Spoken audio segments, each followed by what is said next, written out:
welcome back, I'm Julie and I'm here to do my review video for this week's episode of Pretty Little Liars. This time is going to be for episode 617.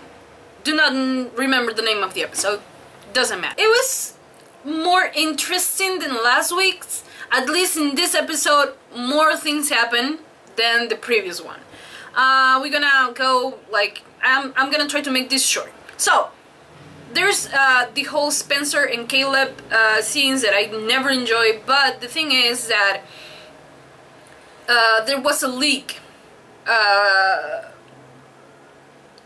Caleb said that he was the one who leaked the fact that Yvonne had an abortion when she was in high school, and yeah, it was pretty shitty of A doing it. I honestly thought that it was Caleb first, that he was the one who did it. I don't think he did it. He just took the blame because he knew that Veronica needed to find a person, a guilty person, so this whole mess could be over as soon as possible. So it was really nice of him to actually do that.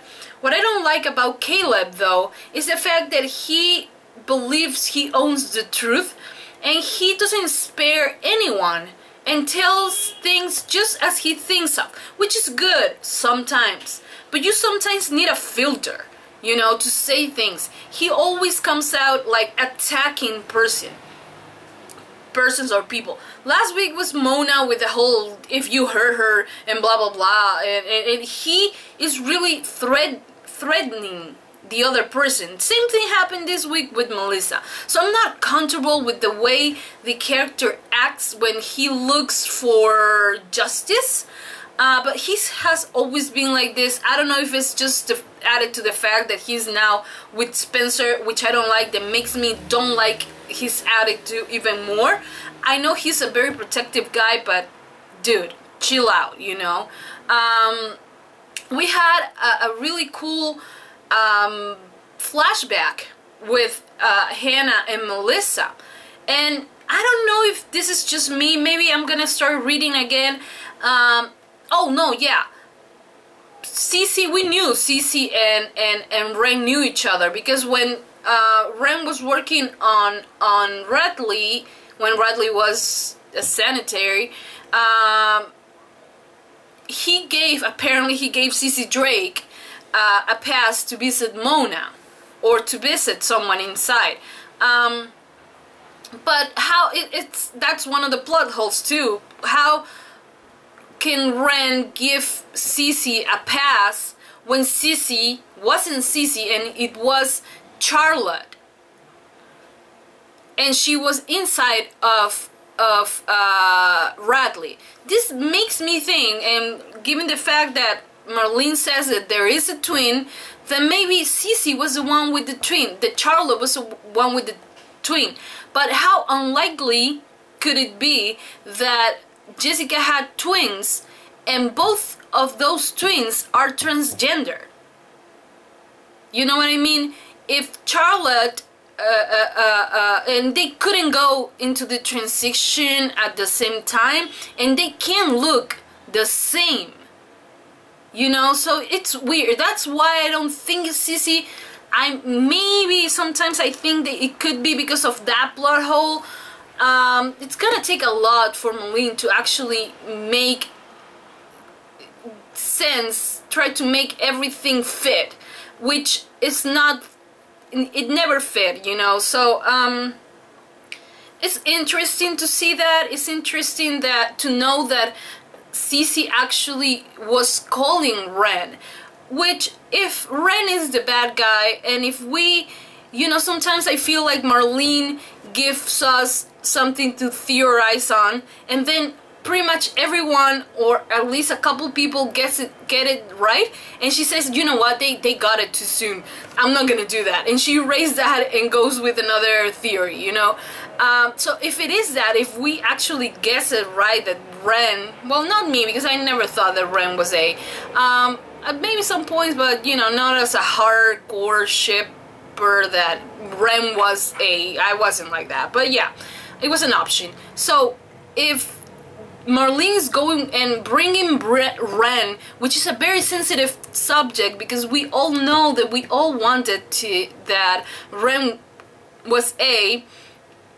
It's a really touchy subject. If she starts bringing Ren back, if she starts giving us clues again that it could possibly be Ren. I hope that if she's doing this, she actually has the actor under contract to come back, because if she's not doing that, then why do this again? Why make us believe something just to have it ended up with Sarah Harvey being every single character on this show? I mean, the only thing that could happen is that every single liar just pulls off a mask and they are all Sarah Harvey. That will be the end of me, honestly. So I'm excited for that, for Ren coming back into the show, if he's coming back. If Melissa's somehow involved, I'm also very on board on that. And it will be really cool if both Ren and Melissa were working as A's at the same time without knowing that they are both A. That will be really, really something. I don't know how it will be possible, but it will be really interesting. What else happened on the episode? Well, we have the whole Ella and Byron wedding that I still think is trying to just cover up for something that Byron maybe did. I don't know, it was weird. I don't feel as committed to the story of Byron and Ella as I used to be, and especially since they only had 10 episodes to set this new A up, and they haven't done a really good job. I mean, this A sometimes looks like a joke with the whole emoji thing, and it seems very light, you know. It doesn't seem threatening in any way. I don't know, and then he signs again with the devil. So we have two types of messages: the ones that are sent and signed by that devil, and the ones that are not signed by anyone. So it's either maybe it's a crossover. Maybe the Red Devil from Scream Queens is getting into Pretty Little Liars, which I don't think how could that be. But anyways, then we have the whole storyline with Emily, who is 100% sure that the weirdo threatening them is actually Sarah Harvey, and it's possible that it's Sarah Harvey, and because she looks really suspicious, she tried to convince Allison, and somehow Allison's actually maybe, oh yeah, maybe Sarah is just the most amazing person in the planet, and I hate it. I hate the fact that they're actually thinking that Sarah Harvey is a good person, especially Allison. You know, one thing is to have character development, and another thing is to completely change the character. Allison has been always presented to us as a very strong character, as someone who doesn't trust people that easily, as a bitch sometimes, and we all, the people who loves Allison, love her because of that. Now, I understand that Allison is no longer a bitch, she's no longer a bully, she takes people's feelings into consideration. But come on, she has to know better. She has been 2 years on the run. She then came back. She was in prison. Things that made her change. Not that I say that I want cold-hearted Allison, but she shouldn't be that trusted, you know? Especially with someone who is potentially your sister's killer. Now we know that Allison told Charlotte the night she went out that she and Elliot had a relationship. Apparently, Charlotte didn't take it so well. She was a little bit mad. She felt betrayed. I don't understand why. Kind of do, because he was his doctor. Maybe, I don't know. Maybe Cece I'm sorry, maybe Charlotte didn't really like the doctor. Who knows? You know, there's a lot of things. I hate the fact that Allison does blame herself for what happened to her sister, and is always trying to find a reason to blame herself for what happened. But her character development is not so much as a character development. It's more as just changing her. Okay, making her look like more weak and dumb, and I hate that. I hate that because we know how badass and how good of a character Allison can be, but I don't know what the hell is Marlene doing to the character. At the end, Rollins asked her to marry him. Which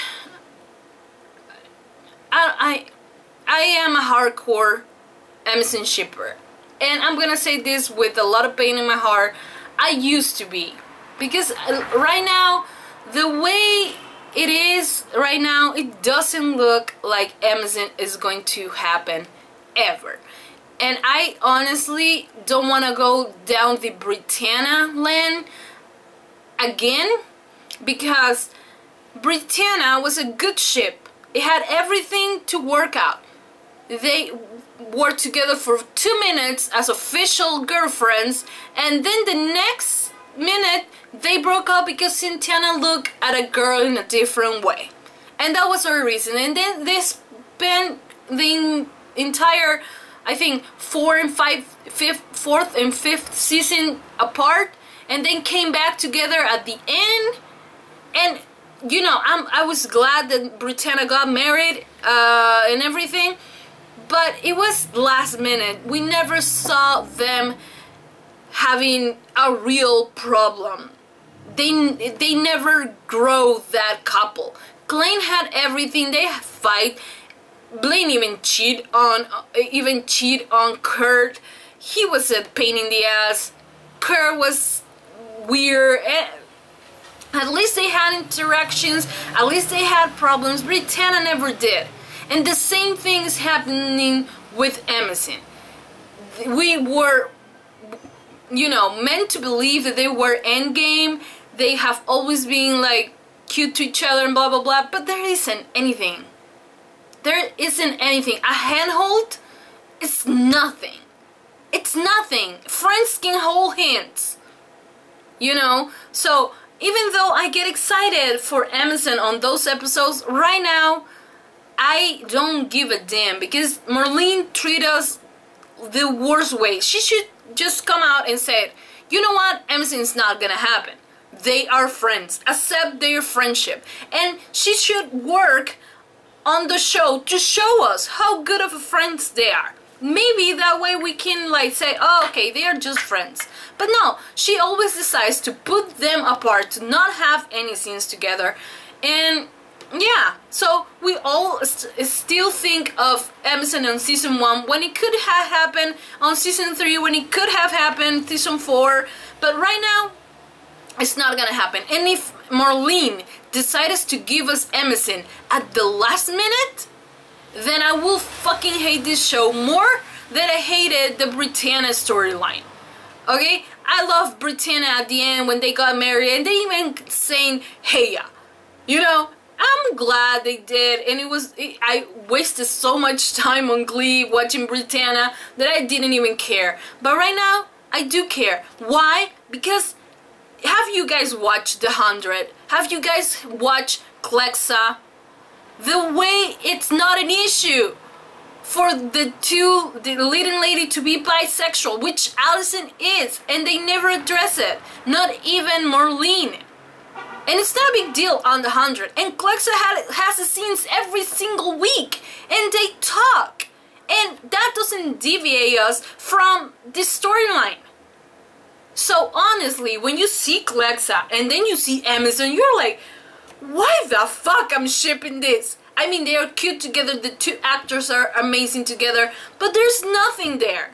There's nothing there. And it's hard to say it out loud, but I don't care. Right now, I'm just watching this show because you guys like the reactions, and old. Right now, not so much, because the reaction doesn't have the same amount of views that they used to. But anyways, I keep watching just because I like to make videos, I guess. I don't know.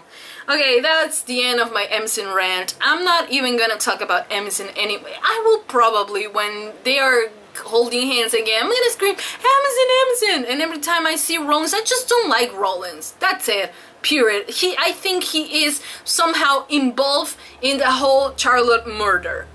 I think that. I don't like Rollins. So, I don't think yeah, well, let's talk about another thing, because I'm getting mad. There's another thing. Hanna finally put a date on her wedding. She was very caught up with trying to make everything perfect for Ella and for Byron, and I don't know if it's the fact that she was in wedding mood, that she kind of like say, okay, you know what, I want to do the same things that I'm doing for Ella for myself, and she actually put a date. I don't think Jordan is gonna say no, because Jordan seems like he's madly in love with her.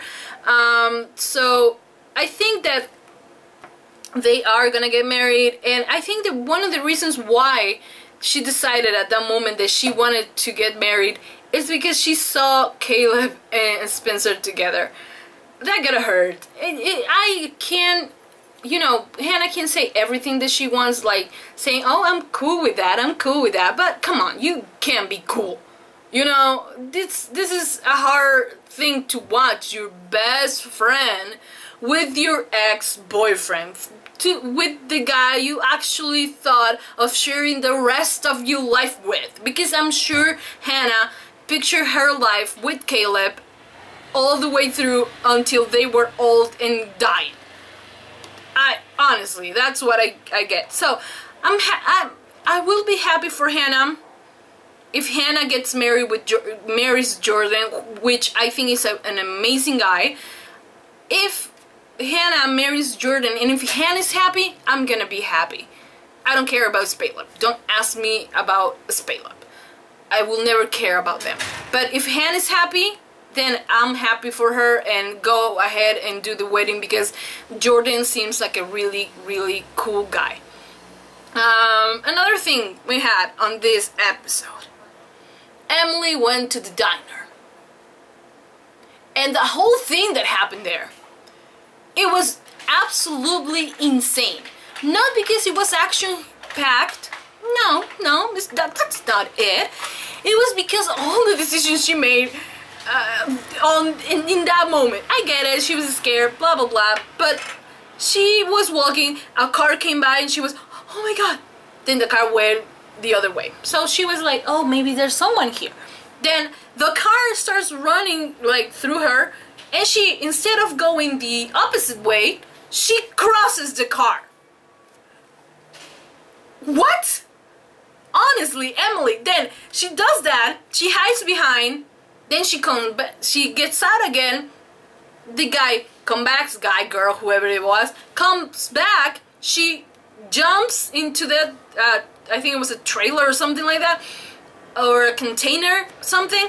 She got on top, and she finds, there's a pen, but let's imagine this is the part of Melissa's suitcase that it was missing. So she grabs to it, sees the car going away, she gets down, and when she's in the process of getting it back up, because the car is coming her way, she drops the thing. Okay, she drops the thing. And instead of looking, who the fuck is picking this shit up, she hides.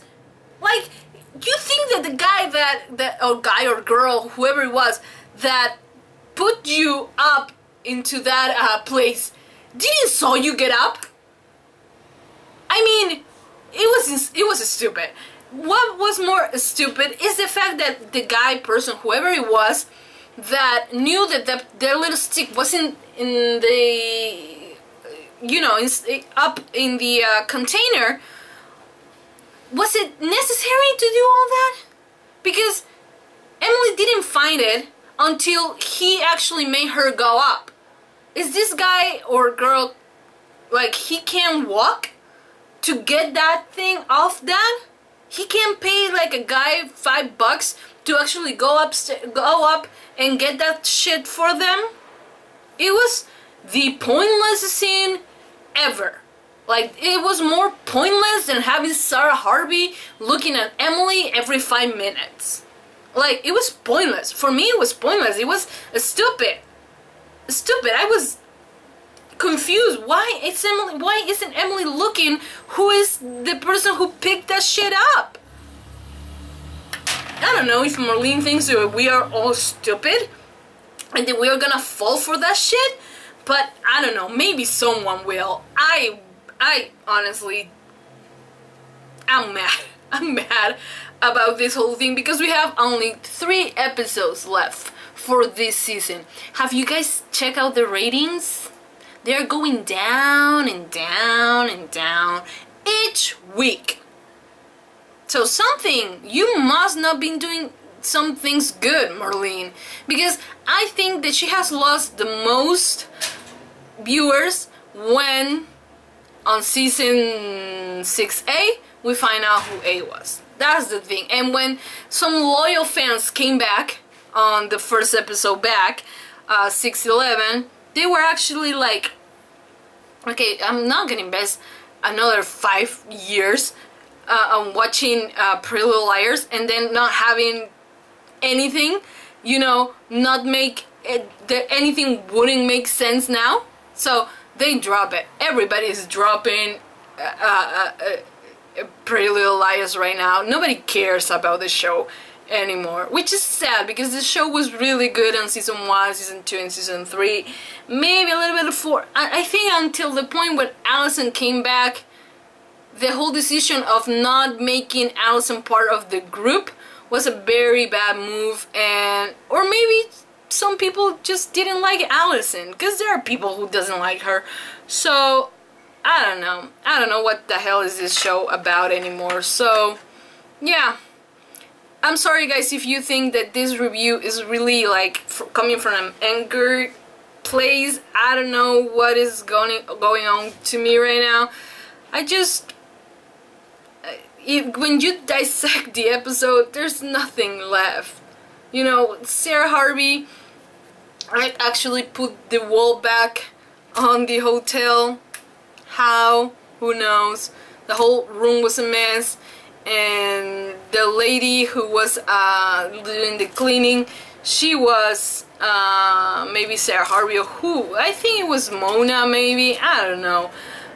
Anyways guys, thank you so much for watching this video. If you like Pretty Little Liars, or even if you just like this review, just give this video a big thumbs up. I know it's a lot to ask if you like Pretty Little Liars, but if you truly did, give this video a big thumbs up, and also subscribe. Links will be around the video somewhere. And if you want me to keep doing videos, reaction videos and review for Pretty Little Liars, let me know, because I'm about to drop this show and watch another thing, because I feel like I'm wasting my time. I'm being honest. I think like I'm wasting my time. So yeah guys, thank you so much for all the support, and yeah, follow me on all my social media places. All links will be in the description below. I don't have anything else to say guys. Thank you so much. I'll see you next week.